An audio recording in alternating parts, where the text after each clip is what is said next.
Now we review Universal Basic Guys, episode 8, I think. It's named after a mountain or something. Yeah, it's a thing. Alright, ladies and gentlemen. In order to get down the 8th episode of Universal Basic Guys, I had to have me a little vodka. So I'm not exactly remembering it that way. Well, it's named like Cornosa or something. It's named after a mountain in Jersey. Or a mountain range, some sort of rural area. Jersey. Yes. Before I get any further, let me remind you that for every 1,000 subscribers I get, I do purchase one of these bracelets from 4Ocean. 4Ocean pulls a pound of trash out of the ocean every time I do that. If you would be so kind as to comment, like, and subscribe, you'd be doing your part for a better world. Now, Universal Basic Guys is the story of Mark Thumbhead, his brother there to eat up screen time, and a host of other characters like his naggy wife and in touch with his feminine side man. And in this, I just have to say that it is really cliche. In touch with his feminine side man is very slender and slatly built. And I mean, it's like, just because you're a nerd doesn't mean you're slender and slatly built. I am a nerd. I am the Blob. Anyway, so what has happened is Mark and his brother and one other guy that shows up in the series used to work at a hot dog factory. The other guy created robots that took over the factory. Now they have no job, but they got universal basic income through a pilot program, so they got $3,000 a month and don't have to do anything. Alright, so Thumbhead, or Mark, as they call him, apparently his uncle has died, or died. This was the uncle that died in the last episode. Dude had a cabin in the woods, and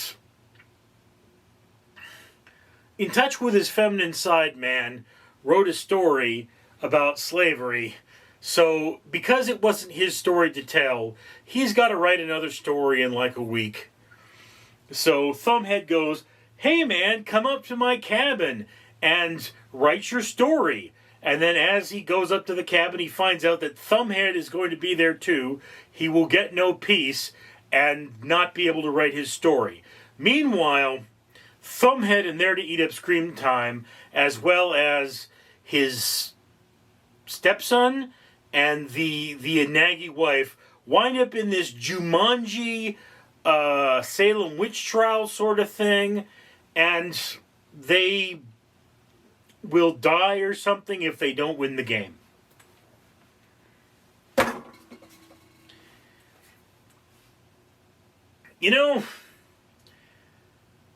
Kudos to them, I guess, for only having 2 plots in here, because There to Eat Up Screen Time is only there because they have nowhere else for him to be. Okay? He doesn't need to eat up screen time in this episode because there's kind of too much going on.